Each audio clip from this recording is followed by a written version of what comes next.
It wasn't supposed to be in her room, but every night, the Alpha King's wolf returned anyway. The first time Lila Bennett heard the soft sound of breathing beside her bed, she thought she was dreaming. The second time, she realized it was real. And by the third night, she stopped pretending it wasn't happening. The Blackwood Pack House was never meant to feel like a place of safety for an Omega like her. Every hallway carried rank, every door carried authority, and every silence carried the weight of unspoken rules. Lila lived at the edge of all of it, in the smallest quarters at the far end of the east corridor, where even footsteps seemed hesitant to linger. Yet somehow, something far above her rank had begun crossing every invisible boundary the pack had ever agreed upon. The Alpha King's wolf. Ethan Blackwood never called it that in public. To the pack, it was simply control, a symbol of dominance and discipline, something that never acted without purpose. But Lila had learned the truth was not always obedient to titles. The wolf did not arrive like an intruder. It arrived like something familiar, as if it had been there before and simply forgotten how to leave.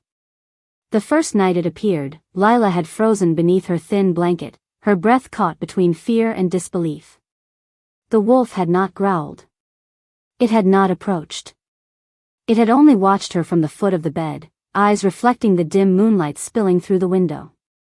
Then, as if deciding she was not a threat, it had lowered itself onto the floor beside her bed and fallen still. That was the moment everything should have ended. But it did not. The second night, the wolf returned before she even turned off her lamp. The third night, it was already there when she entered her room. Each time, it behaved the same way, silent, calm, uninvited, and impossibly certain that this space belonged to it as much as it belonged to her. In the morning, Ethan Blackwood would appear exactly as expected, composed, controlled, unreadable. The Alpha King who commanded entire territories with a single glance. The man who spoke of order and instinct as if they were separate forces that could never collide. When questioned indirectly by pack members about his wolf's unusual behavior, he dismissed it with a calmness that bordered on precision. "It is instinct," he would say once, his voice steady enough to end conversation. Nothing more. But Lila had begun to understand something that did not fit inside that explanation. Instinct did not return to the same place every night. Instinct did not choose silence over distance. Instinct did not remember details that no one had spoken aloud. And yet, the wolf remembered her room. It remembered the exact placement of her bed, the way the moonlight entered through her window, and the way she never locked the door anymore, not because she was not afraid, but because something inside her had started recognizing that fear was no longer the strongest emotion in the room. The pack house continued its normal rhythm during the day. Alphas moved with authority through the corridors. Omegas kept their heads lowered. Orders were given, meals were served, and everything appeared structurally unchanged. But at night, something inside that structure bent without breaking. Lila began to notice patterns no one else acknowledged. The wolf arrived earlier each time. It stayed longer. Sometimes, it would not leave before dawn. And once, she woke to find it positioned not at the foot of her bed, but closer, still silent, still motionless, as if it had been standing there long before she had opened her eyes. When she finally saw Ethan again after that night, something in his expression shifted for the briefest moment when she mentioned how the wolf behaved. Not anger. Not denial. Something quieter. Something almost like hesitation. But it disappeared quickly, replaced by the same controlled distance he wore like armor. "You are imagining patterns," he said simply, as if reality itself could be corrected by tone alone. And yet that same night, the wolf returned again. The boundary between instinct and intention had begun to blur in ways neither of them acknowledged aloud. And somewhere inside that silence, Lila Bennett started to understand that whatever was sleeping beside her bed every night was no longer acting like something that belonged only to instinct. The fourth night should have been the end of it. That was what Lila Bennett told herself as she sat awake in the dim light of her room, knees pulled close to her chest, listening to the quiet of the Blackwood Pack House settle into its sleeping rhythm. Nothing about her life had ever been designed to include uncertainty like this. Omegas did not question patterns. Omegas adapted, obeyed, and remained unseen. But what was happening now did not behave like anything she had been taught to ignore. It behaved like something that expected to return. Outside her door, the corridor was silent. Inside her room, the air felt different, heavier, as if presence itself had weight. And when she finally heard the soft sound of movement near the foot of her bed, she did not need to look to know it had come back again. The wolf was there before her eyes adjusted to the darkness. Same place. Same stillness. Same impossible familiarity, as if the boundary between her space and something far greater had quietly stopped mattering. Lila did not speak. She had learned that speaking changed nothing. The wolf did not react to language. It reacted only to existence, as if simply being in the same room was already a form of communication. It settled slowly onto the floor, not as a threat, not as a visitor, but as something choosing rest without permission. Somewhere far beyond her room, in the higher floors of the pack house, Ethan Blackwood stood in silence before a dim corridor window, his reflection fractured in the glass. He had not slept properly in days.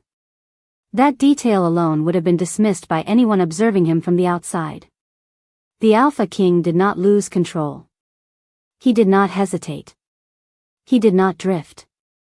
Yet something inside him had begun to shift in ways that could not be easily labeled as either instinct or intention. When he closed his eyes, there was a gap in memory he could not fully explain. Not absence. Not presence. Something in between, like a door that refused to close completely. The next morning, the pack behaved as it always did. Order remained intact. Commands were followed. Conversations stayed measured and controlled. But subtle attention began to gather around the Alpha King in ways that did not require open discussion. Wolves noticed things even when they pretended not to. They noticed when leadership moved slightly slower than usual. They noticed when silence lasted half a second too long before response. And they noticed, most of all, when the Alpha's gaze occasionally drifted toward the lower corridors of the house, where Omegas were not supposed to influence anything beyond their assigned space. Lila did not speak about the wolf. She understood instinctively that doing so would turn something unexplainable into something judged. Instead, she carried the silence of it with her through the day, like a second shadow that no one else could see. But silence does not remain contained in places like the Blackwood Pack House. It spreads through attention. By the fifth night, rumors had already begun to form, not about what was happening, but about what it meant. The Alpha's wolf was not behaving like it was lost. It was behaving like it had chosen. That distinction was dangerous, even unspoken. That night, Lila did not wait in bed. She stood instead, watching the door, as if acknowledging that expectation had replaced surprise. When the wolf arrived, it paused briefly at the threshold. For the first time, it did not immediately enter. It lingered there, as if assessing something beyond instinct. Then it stepped inside. The moment it did, something in the air shifted, not dramatically, not visibly, but enough for Lila to feel it in the stillness of her breath. In that same moment, far above her, Ethan Blackwood stopped mid-step in an empty hallway for no apparent reason. His hand pressed briefly against the wall beside him, steadying nothing visible. And for the first time, he did not immediately explain the sensation away. Back in Lila's room, the wolf remained still, but its presence no longer felt like repetition. It felt like continuation. As if something that had started long before either of them understood it was no longer asking permission to remain. By the sixth night, the pattern was no longer something Lila Bennett questioned. It had become something she anticipated with a quiet stillness that unsettled her more than fear ever had. Fear demanded reaction. Expectation demanded acceptance. And acceptance was far more dangerous when it did not come from understanding, but from repetition.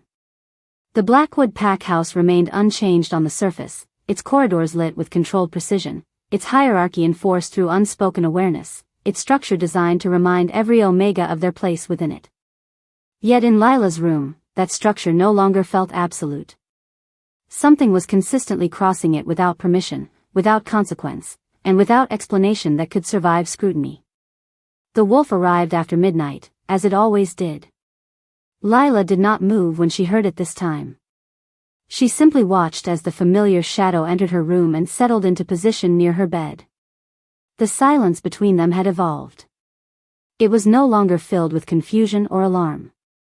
It had begun to resemble recognition. Not of identity, but of rhythm. The wolf did not behave like an intruder, and it did not behave like a guest. It behaved like something that had stopped asking where it belonged. Above her, in the upper section of the pack house, Ethan Blackwood stood alone in a training chamber that had not been used for official evaluation in days.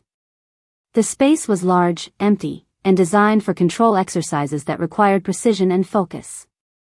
Yet he had not called for any session. He simply stood in the center, motionless, as if waiting for something that did not arrive through command. His breathing was steady, but his awareness was not.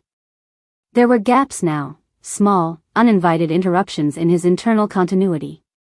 Moments he could not account for. Not loss of memory, but absence of clarity, like standing too close to a sound that could not be fully heard. He opened his eyes slowly, as if expecting the room to respond. It did not. The Alpha King was not supposed to experience disconnection. Instinct was supposed to be extension, not interruption. And yet, over the past nights, something in him had begun to move without instruction. Not violently. Not rebelliously. Quietly, like a thought forming before language. Back in Lila's room, the wolf shifted slightly for the first time before settling again. It did not leave. It did not approach. It simply adjusted its position, as if reacting to something not physically present in the room. Lila noticed this.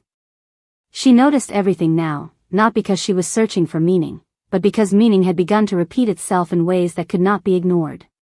The wolf's behavior was no longer random. It was responsive. But responsive to what, she did not yet understand. The next morning brought the same structure as always. The pack gathered in formal corridors. Conversations remained measured. Rank dictated distance. Yet subtle changes had begun to accumulate in ways that were not openly acknowledged.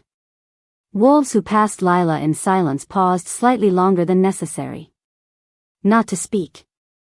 Not to react. Just to notice. And Ethan Blackwood, when he finally appeared in the central hall, carried himself exactly as he always had, controlled, composed, unreadable, but something in the space around him felt fractionally different, as if the certainty that usually followed him had loosened its grip by a degree too small to name. Lila did not approach him. She did not need to. The distance between them had already begun to shift without permission from either side. That night, the wolf arrived earlier than before. The timing was no longer consistent with pattern alone. It was becoming anchored to something else. When it entered the room, it did not immediately settle. Instead, it paused at the threshold longer than it ever had before. Lila stood near the window, watching without movement. The wolf stepped inside slowly, then stopped again, this time turning its head slightly toward her before lowering itself near the bed. The silence that followed was heavier than before, not with tension, but with presence that felt almost deliberate. At the same moment, Ethan Blackwood stopped walking mid-corridor upstairs. No one was near him. No sound interrupted the hall. Yet he placed one hand against the wall beside him, as if grounding himself against something that had no visible form. His expression did not change, but something inside his focus fractured briefly, like recognition without context. And for the first time, he did not immediately correct it. Down in the lower wing, Lila remained still, her eyes on the wolf that no longer felt like a repeating event, but like something continuing a story neither of them had started consciously. The boundary between instinct and intention had not disappeared. It had simply begun to soften, quietly, like something remembering how to become something else. By the seventh night, the distinction between repetition and inevitability had already dissolved inside Lila Bennett's awareness. She no longer counted how many times the wolf had returned to her room. Counting implied surprise, and surprise no longer existed in the pattern that had formed around her.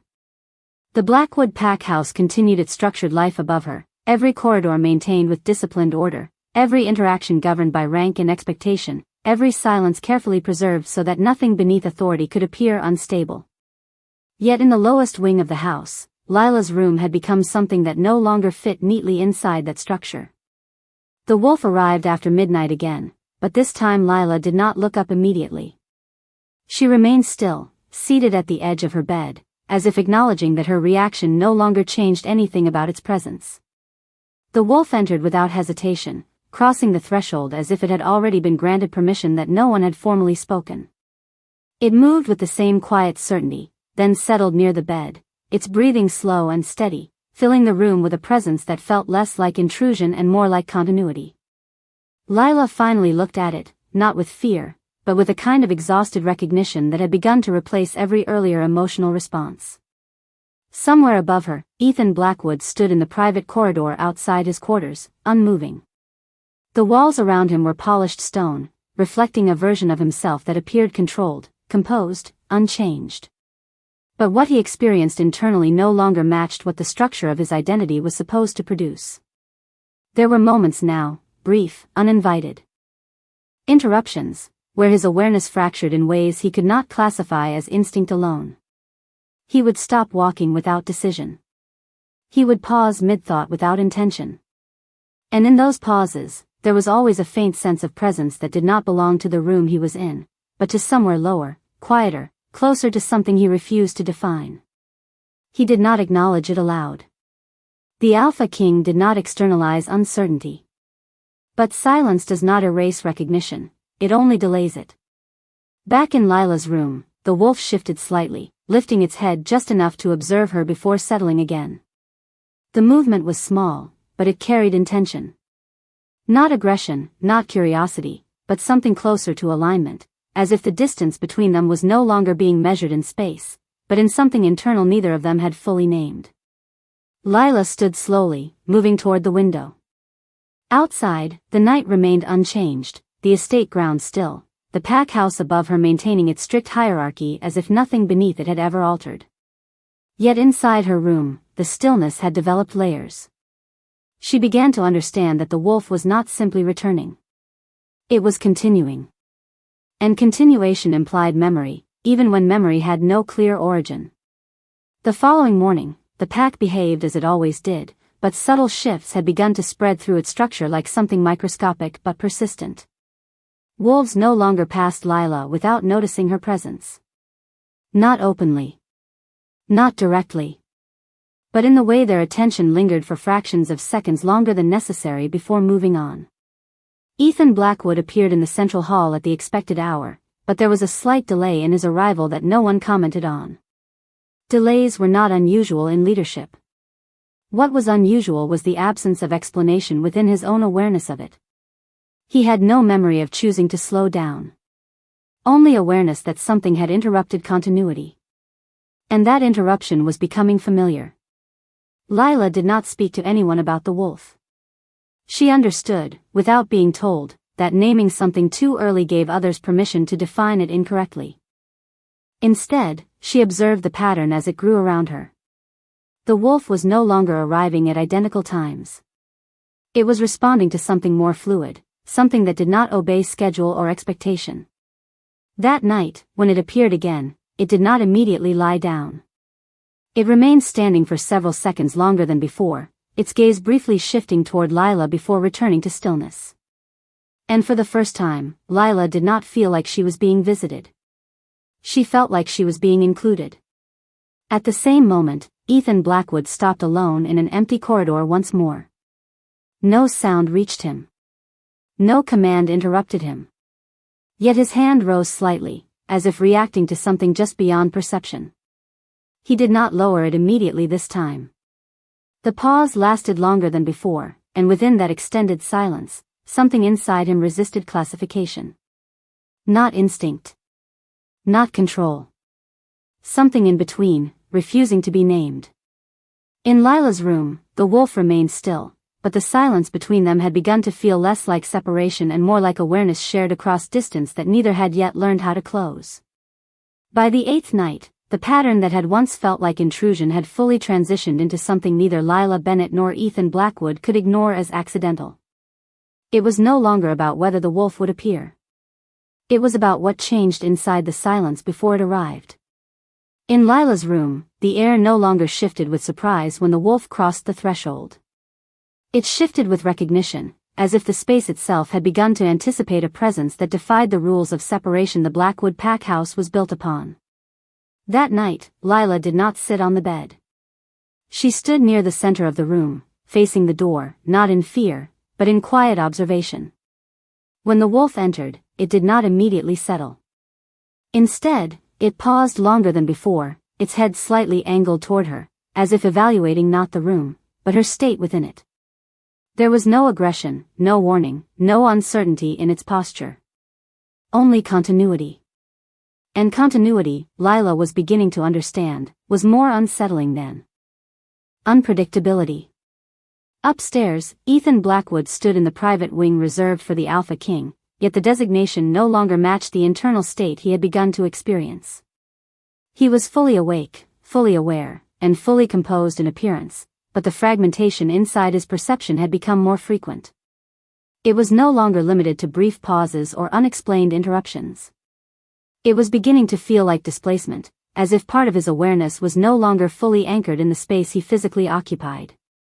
He stopped in front of a tall mirror that reflected the corridor behind him. For a moment, he did not move. Not because he was waiting for anything external, but because something internal had shifted without instruction. He could not trace the origin of it. Only its direction. Downward. Towards something he had not yet named.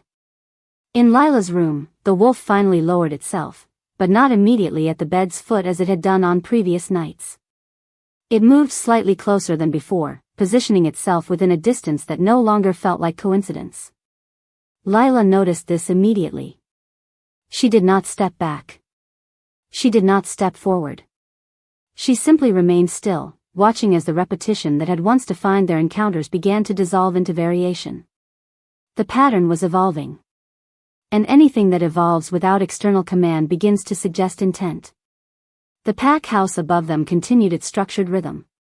Guards rotated positions. Hallways were cleaned at precise intervals. Conversations remained measured and minimal. Yet beneath that surface, subtle shifts were accumulating in perception rather than behavior. Wolves passing through the lower corridors no longer dismissed the faint sense that something was changing in the building's internal balance. They did not speak of it, but awareness spread through them in ways that did not require language. Ethan left his quarters later than usual that night. No one questioned it, but the absence of explanation began to feel more noticeable than explanation itself. As he walked through the corridor, he stopped once without clear cause. There was no sound, no interruption, no visible trigger. Yet his body responded before his thoughts could align with it. A pause. A recognition without object. He pressed his hand lightly against the wall beside him, not to steady himself physically, but to confirm that the space he occupied remained consistent. It did. But something within him did not. In Lila's room, the wolf lifted its head slightly as if reacting to something beyond the walls. Lila noticed the timing. It was the first time she had observed a response in the wolf that seemed disconnected from her immediate presence. As if it were attuned to something farther away, yet still linked to the same invisible thread that had brought it here every night. She turned her gaze toward the window briefly, then back to the wolf. The realization forming within her was not fully formed, but it was no longer absent. The wolf was not simply returning to her. It was arriving through her space as part of a sequence that extended beyond her room, beyond her awareness, and possibly beyond her understanding of what connection even meant in a structure built on separation. Upstairs, Ethan Blackwood resumed walking, but slower than before. Not deliberately, but as if something in his internal rhythm had been adjusted without consent. The Alpha King did not stop again that night, but the certainty that had once defined his movements no longer held the same absolute structure. And in the quiet space between his steps and her silence, something neither of them had named yet continued to grow, not as event, not as instinct, but as recognition learning how to persist across distance that was no longer fully stable. By the 9th night, the boundary between repetition and recognition had become thin enough that neither Lila Bennett nor Ethan Blackwood could pretend the pattern was accidental. In Lila's room, the wolf no longer entered with hesitation or observation. It arrived with the quiet certainty of something that no longer needed permission from the world it was crossing into.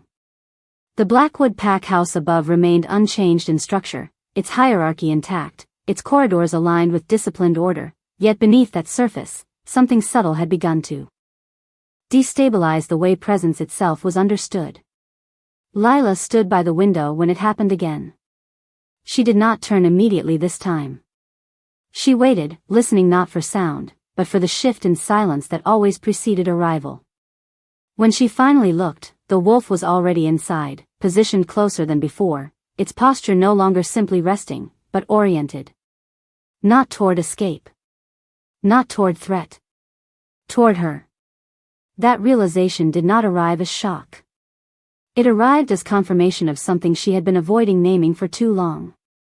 Upstairs, Ethan Blackwood moved through the upper corridor with controlled precision, yet the internal continuity that once defined every step he took had begun to fracture in ways he could no longer dismiss as fatigue or coincidence. He stopped briefly near the archway leading to the central wing. No one was present. No sound interfered. Yet he paused anyway, as if the space itself had adjusted without informing him. In that pause, something returned again, not memory, not instinct in its familiar sense, but alignment. A sensation that did not belong to command or structure, but to something quieter and more persistent. He did not speak of it. There was nothing in his authority that allowed language for something that could not be verified through hierarchy. But silence, even within control, does not erase recurrence. It only delays interpretation. In Lila's room, the wolf shifted again, this time moving not toward the foot of the bed, but slightly to the side, adjusting its position in a way that subtly changed the geometry of the room. Lila noticed immediately. The wolf was no longer simply returning to a fixed point. It was adapting within the space. That shift carried implications she could not yet fully articulate. If instinct was repetition, then adaptation suggested something closer to awareness. And awareness, in a system like the Blackwood Pack House, was never meant to exist without structure. The following morning, the pack continued its routine as if nothing had changed. Alphas moved through the halls with measured authority. Omegas maintained lowered gaze and controlled silence. Yet perception had begun to shift in small, almost imperceptible ways. Conversations paused slightly longer when Lila passed. Eyes lingered for fractions of seconds more than necessary before redirecting. Not acknowledgement. Not recognition. Something closer to uncertainty about whether what they were seeing remained consistent with what they believed had always been true. Ethan Blackwood arrived at the central hall later than expected. The delay was minimal in measurable time, but noticeable in perception. He did not acknowledge it. No explanation was offered. None was required. Yet internally, the absence of continuity had become more difficult to ignore. It was no longer limited to moments of pause or interruption. It had begun to feel like displacement between intention and execution. That night, Lila did not wait seated or still. She stood near the center of her room again, but this time her posture reflected awareness rather than anticipation. When the wolf entered, it did not immediately settle. It paused longer than before, as if confirming something about the space that had changed in ways neither of them had directly caused. Lila met its presence without movement. The silence between them held longer than it had on any previous night, not because it was empty, but because it was becoming structured. Upstairs, Ethan stopped once more in the corridor outside his private chamber. His hand rose slightly, not fully conscious of the motion. There was no visible disturbance, no external signal, yet the interruption within him was absolute in its subtlety. Something was aligning across distance without instruction, without permission, without explanation that could be reduced to instinct alone. And for the first time, the Alpha King did not immediately correct the sensation.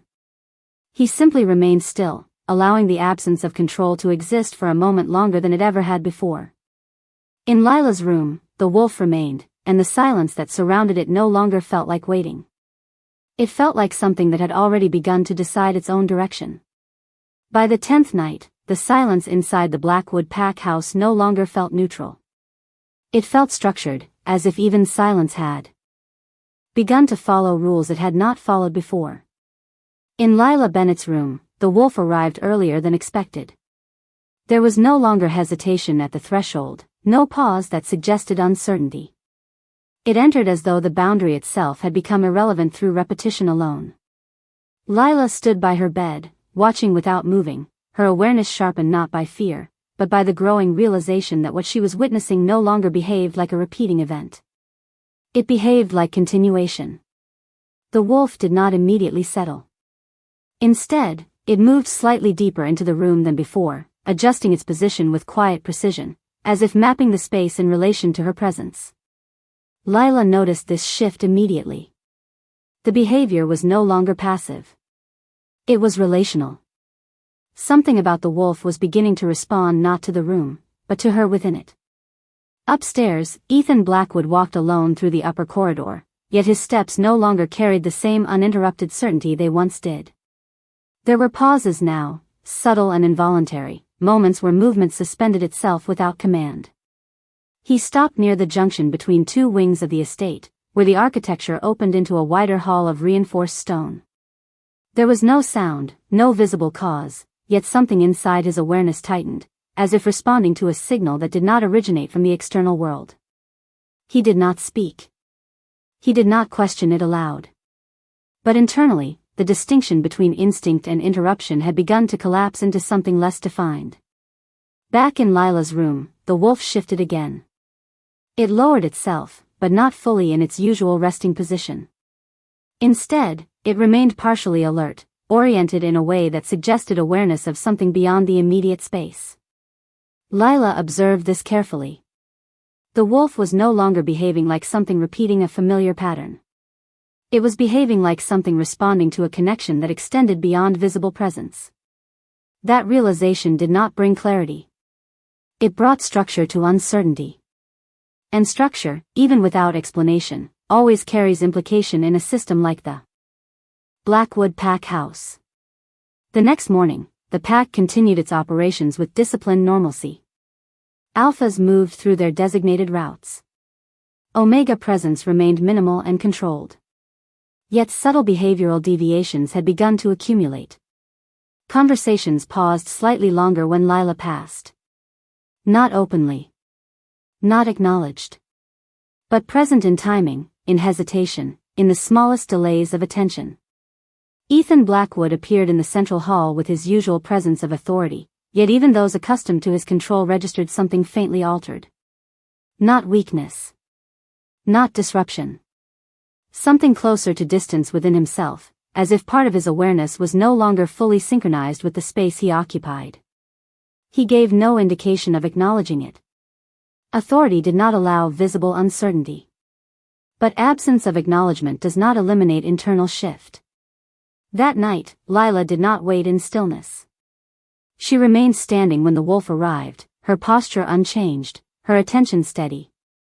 When it entered, it paused at the threshold longer than before. The hesitation was no longer random. It felt evaluative. As if something within the wolf was confirming alignment before proceeding. Then it entered fully. The silence that followed was no longer simple. It had weight, structure, and continuity. Upstairs, Ethan stopped again in the corridor outside his private wing. This time, the pause lasted longer. His hand moved slightly toward the wall before stopping mid-motion, as if the intention itself had been interrupted before completion. There was no external trigger. No sound. No interference. Yet something within him had responded anyway. And for the first time, he did not immediately attempt to restore internal control over it. In Lila's room, the wolf remained still, but its presence no longer felt like arrival. It felt like persistence, as if whatever had begun between distance and silence was no longer repeating, but continuing forward without instruction from either side. By the 11th night, the pattern that had once felt like repetition had fully transitioned into something neither Lila Bennett nor Ethan Blackwood could dismiss as coincidence, because coincidence requires randomness, and what was occurring now had begun to show structure that repeated itself with increasing precision across distance, timing, and internal awareness. In Lila's room, the wolf arrived before midnight had fully settled into the house's silence, crossing the threshold without hesitation and without the pause that once marked the boundary between intrusion and permission, as if the concept of entering her space had been rewritten through repetition alone into something that no longer required negotiation with rules of the pack. Lila remained standing this time, no longer sitting or retreating to observation from the bed, because her own behavior had begun to adapt to the certainty of its arrival, and adaptation, she understood now, was the first sign that something external had begun influencing internal rhythm. The wolf did not immediately lie down, but instead remained positioned near the center of the room for several seconds longer than before, its orientation subtly shifting in ways that suggested awareness not of the room itself, but of her presence within it, as if the connection between them had evolved from simple recurrence into a stabilized form of recognition that neither had consciously agreed to establish. Upstairs, Ethan Blackwood moved through the upper corridor with controlled precision, yet the continuity of his movement was no longer uninterrupted, because small fractures of stillness had begun to appear between steps, moments where motion suspended itself without command or environmental trigger, and in those moments he experienced something that resisted classification as either instinct or distraction, something closer to alignment without source, as if part of his awareness was responding to a signal that did not originate from any physical location within the estate. He stopped near the central junction again, not because he chose to, but because the continuity of his forward motion reached an internal interruption point that did not announce itself as thought, only as absence of progression, and in that brief suspension he became aware of a sensation that felt increasingly familiar.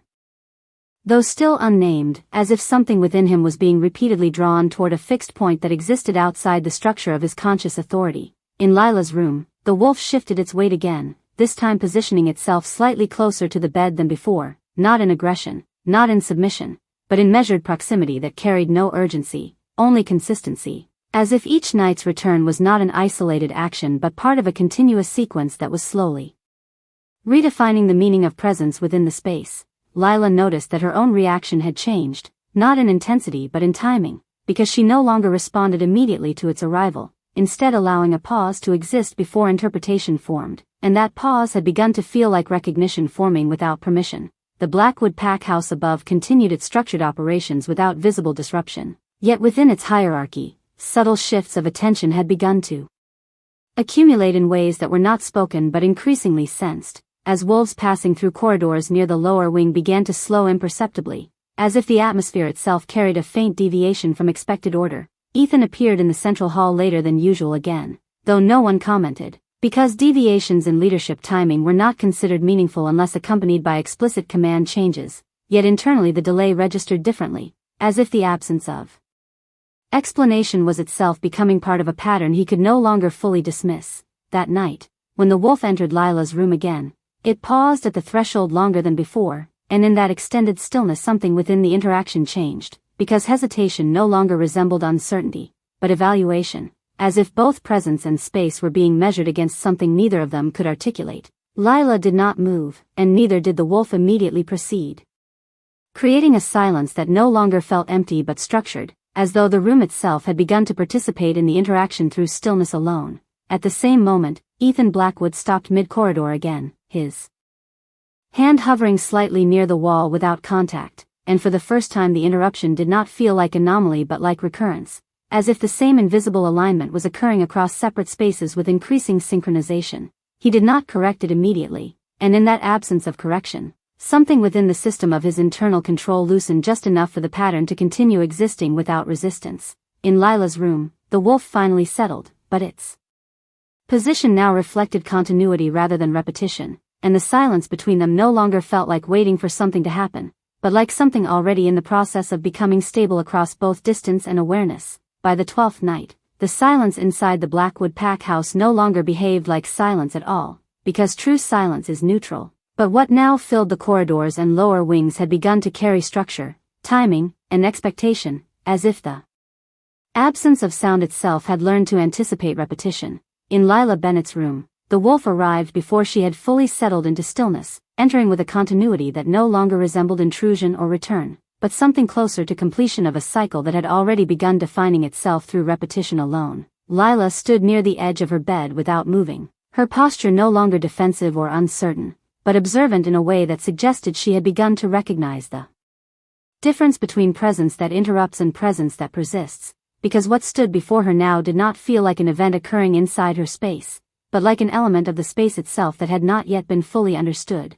The wolf did not approach further than it had on previous nights, yet it also did not maintain distance, instead occupying a position that felt deliberately stable, as if it had learned the exact point at which its presence ceased to be interpreted as intrusion and began to register as continuity. Upstairs, Ethan Blackwood moved through the upper corridor with controlled precision, yet the structure of his movement had begun to contain micro-interruptions that no longer presented as anomalies, but as repeated patterns of internal pause, moments where forward motion suspended itself without conscious command, as though something within his awareness was synchronizing with a rhythm that did not originate from his immediate environment. He stopped again at the central junction, and this time the pause lasted longer than before, not because he chose reflection, but because continuation itself had momentarily lost its automatic certainty, replaced by a sensation that resembled alignment without source, as if part of his internal structure was responding to an external pattern that had not been formally acknowledged. In Lila's room, the wolf shifted its position slightly, adjusting in a way that mirrored earlier movements but with reduced variance, suggesting not randomness but refinement, as if repetition was gradually eliminating uncertainty from its own behavior. Lila noticed this absence of randomness more clearly than before, and in that recognition something subtle changed within her interpretation of the entire sequence, because what had once been categorized as nightly return now carried properties of adaptation, and adaptation implied awareness of continuity across time. The Blackwood Pack House above remained formally unchanged, its hierarchy intact, its corridors disciplined, its structure maintained through silent adherence to authority. Yet beneath this surface, perception itself had begun to exhibit small deviations.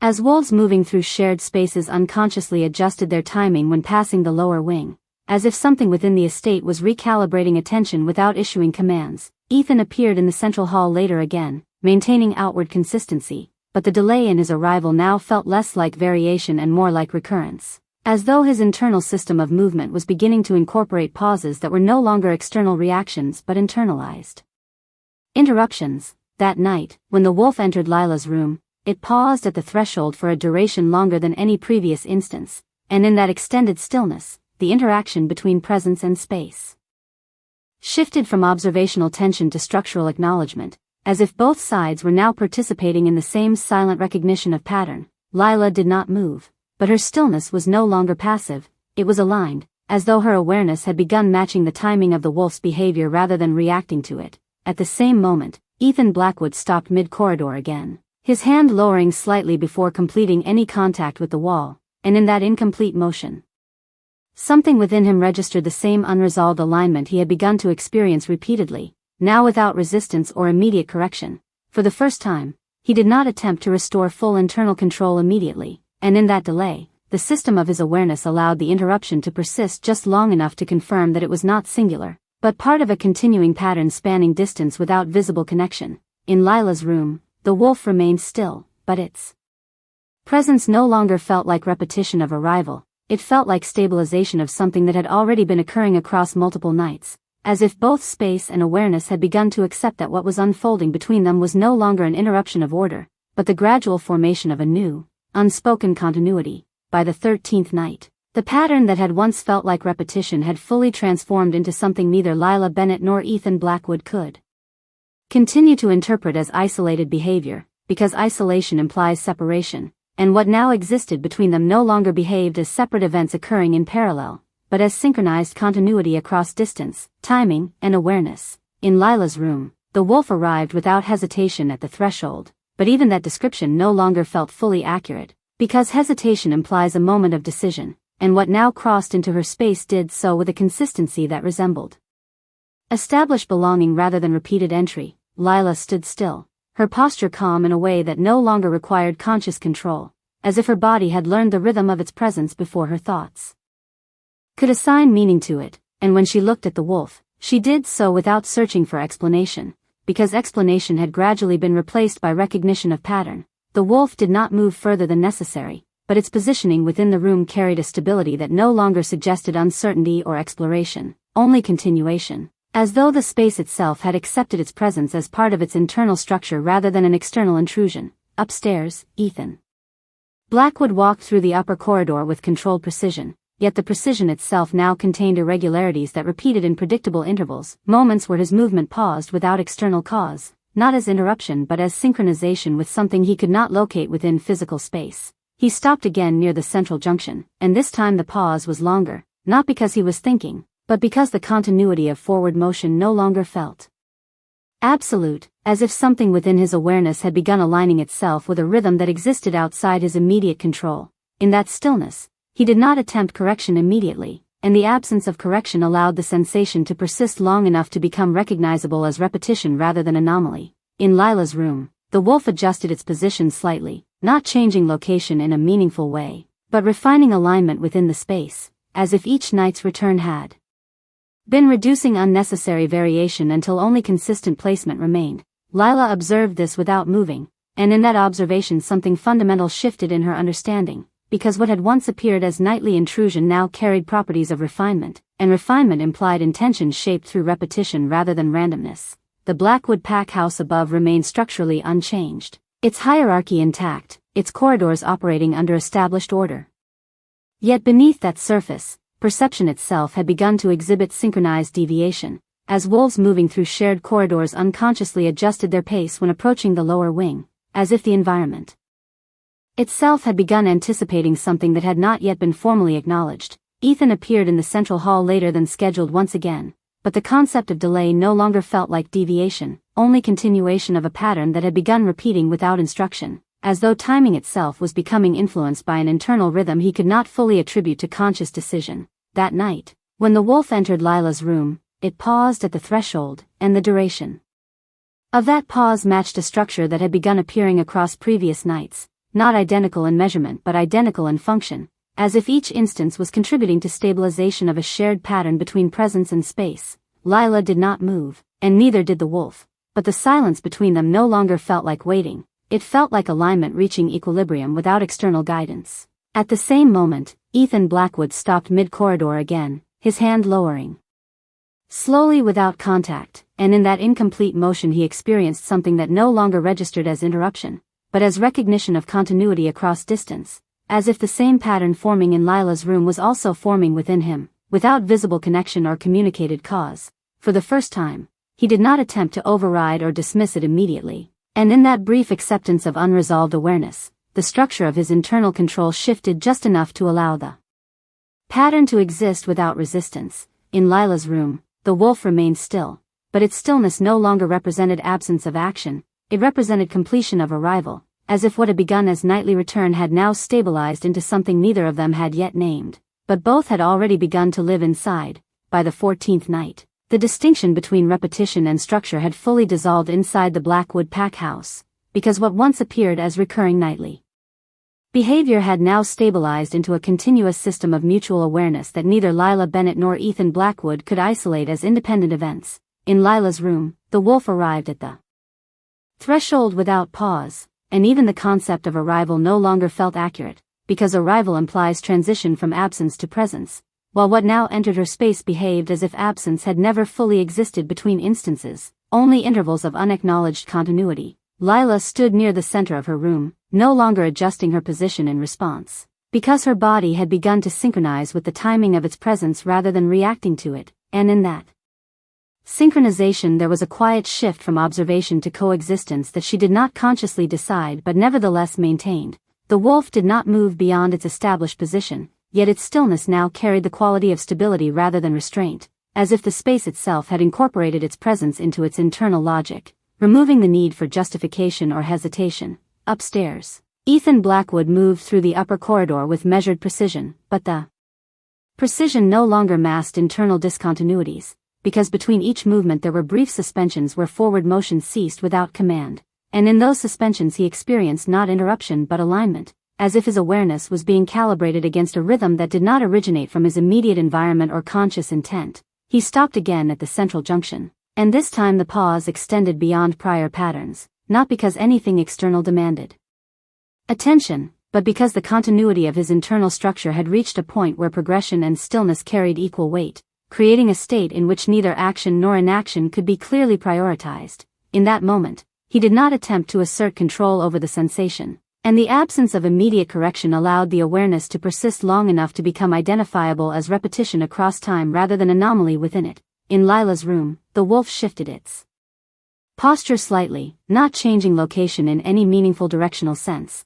but refining its spatial relation to her presence, as if each prior night had gradually reduced unnecessary variation until only consistent alignment remained, suggesting not instinctual wandering but the development of a stable pattern of positioning that repeated with increasing precision. Lila observed this without retreat or advance, and in that stillness her perception of the wolf's behavior shifted again, because what had once been interpreted as nightly return now carried properties of structured consistency, and consistency within a closed environment implied adaptation to shared conditions rather than isolated action. The Blackwood Pack House above remained formally unchanged, its hierarchy intact and its corridors operating under established discipline, yet beneath that surface the timing of movement among its members had begun to exhibit subtle synchronization, as wolves passing through shared spaces unconsciously adjusted their pace when approaching the lower wing, as if the environment itself had begun to anticipate a condition that had not been explicitly defined. Ethan appeared in the central hall later than scheduled once again, but the concept of delay no longer functioned as deviation, because deviation implies divergence from expectation, and expectation itself had begun to shift without formal instruction, creating a baseline that was no longer fixed. That night, when the wolf entered Lila's room, it paused at the threshold for an extended duration, and within that pause the interaction between presence and space reached a level of equilibrium that no longer required interpretation as either hesitation or confirmation, but existed as stable continuity across repeated instances. Lila did not move, and neither did the wolf, yet the silence between them now felt structured rather than empty, as if the room itself had adapted to sustain a recurring state of alignment that neither participant had explicitly initiated. At the same moment, Ethan Blackwood stopped mid-corridor again, his hand lowering without completing contact with any surface, and in that incomplete motion he experienced a recognition that no longer presented as interruption, but as mirrored continuity occurring at a distance that could not be explained through physical connection, as if the same pattern stabilizing in Lila's room was simultaneously stabilizing within him through an unacknowledged internal correspondence.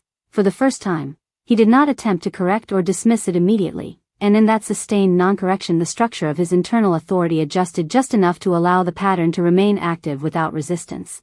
In Lila's room, the wolf remained still, but its stillness no longer signified waiting or observation, it signified completion of a process that had gradually transformed repetition into permanence, establishing a shared continuity that extended beyond individual action into a unified state neither of them had yet named, but both had already begun to inhabit as reality. By the 15th night, the Blackwood Pack House no longer felt like a structure containing events, but like a structure being subtly rewritten by events that repeated without variation yet never produced the same emotional weight twice, because repetition had evolved into something closer to accumulation rather than recurrence. In Lila Bennett's room, the wolf arrived with the same quiet certainty as before, but what had changed was no longer its movement, but the absence of any internal resistance to its presence, as if the concept of interruption had dissolved entirely from the space they shared. Lila stood near the window this time instead of the center of the room, not as avoidance, but as repositioning within a pattern she had stopped trying to disrupt, and when the wolf entered, she did not turn immediately, because anticipation itself had begun to lose distinction from recognition, creating a state where reaction and awareness overlapped without clear separation. The wolf paused at its usual point, yet even usual had begun to lose meaning, because what once required comparison across nights now existed as continuous placement within an evolving structure that no longer reset between visits. Upstairs, Ethan Blackwood moved through the corridor with controlled precision, but the precision itself now contained subtle deviations that repeated with such consistency they no longer qualified as deviation, only as emerging rhythm, as if his internal system of movement had begun synchronizing with something external that did not originate from physical environment or conscious directive. He stopped again at the central junction, and this time the pause extended long enough that it no longer felt like interruption of motion, but rather the exposure of an underlying stillness that had always existed beneath it, suggesting that movement and stillness were not opposites but alternating expressions of the same internal alignment. In that extended silence, he did not attempt immediate correction, and the absence of correction allowed the sensation to stabilize rather than dissipate, transforming what had once been dismissed as irregular awareness into persistent structure. In Lila's room, the wolf shifted slightly, not in position relative to the room itself, but in relation to her presence. as if each previous night had gradually reduced unnecessary spatial variation until only essential alignment remained, creating a configuration that no longer resembled approach or retreat, but equilibrium between two fixed points of awareness.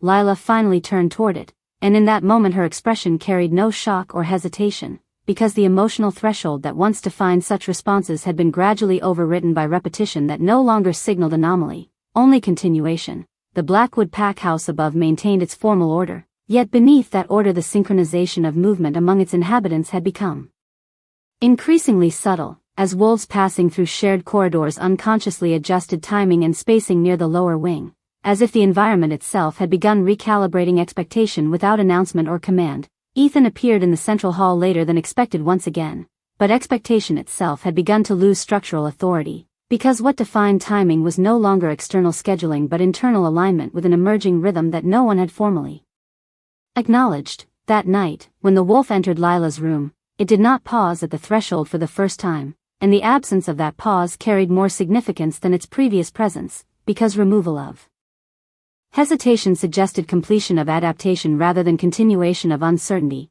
Lila noticed this immediately, and instead of interpreting it as change, she perceived it as stabilization, as if the interaction had finally reached a state where no further adjustment was required to maintain continuity. At the same moment, Ethan Blackwood stopped mid-corridor again, but this time the interruption was not experienced as fracture or anomaly, but as confirmation that the same stabilized pattern had extended fully across distance, linking awareness and presence without visible mechanism.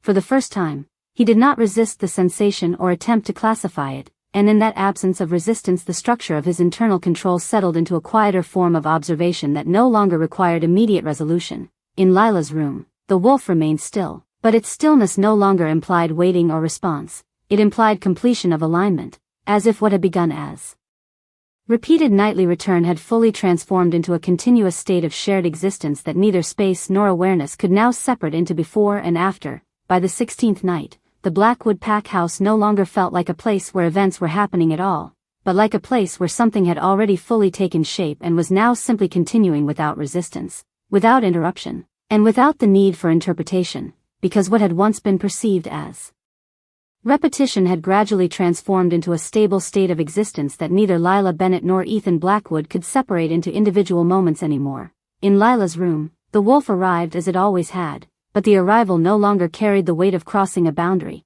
because boundaries themselves had become irrelevant through continuous repetition that no longer reset meaning between nights. And Lila stood at the edge of her bed without turning immediately, not because she was uncertain, but because the timing between awareness and acknowledgement had become fluid enough that reaction was no longer required for understanding. When she finally looked at the wolf, there was no longer a search for explanation in her expression, because explanation had been replaced by recognition of something that existed beyond explanation, something that had formed itself through consistency rather than instruction. The wolf remained still, but its stillness no longer suggested waiting or observation, it suggested completion. As if every previous night had been leading toward a state where presence no longer needed to justify itself within the space it occupied. Upstairs, Ethan Blackwood moved through the corridor with the same controlled precision that had once defined him completely, yet even that precision now existed alongside a quieter awareness that no longer resisted interruption, because interruption had stopped behaving like disruption and had begun behaving like alignment occurring at a level beneath conscious authority.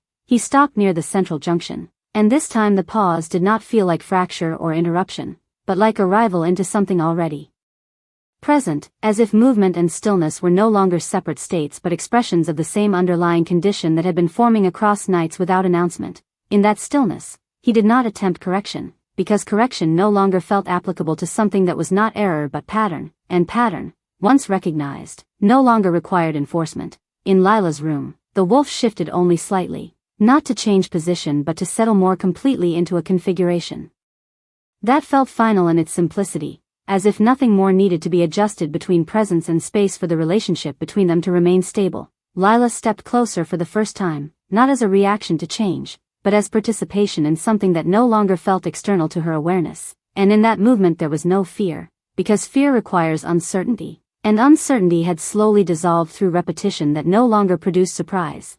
The Blackwood Pack House above remained unchanged in its structure, its hierarchy intact, its corridors still governed by silent order, yet within that order there was a subtle absence that could no longer be ignored by those sensitive enough to notice it, because timing itself had begun to synchronize in ways that were not commanded, as if the entire estate had gradually adjusted itself around a pattern that was never officially declared. Ethan appeared in the central hall later than usual once again, but even that concept had lost its original meaning, because late implied deviation from a fixed expectation, and expectation itself had begun to shift into something more fluid, something shaped by internal rhythm rather than external scheduling. That night, when the wolf entered Lila's room, it did not pause, and neither did Lila, and in that mutual absence of hesitation something settled between them that no longer required definition, because it was not an event occurring in time, but a condition that had formed through time and now existed beyond its segmentation. At the same moment,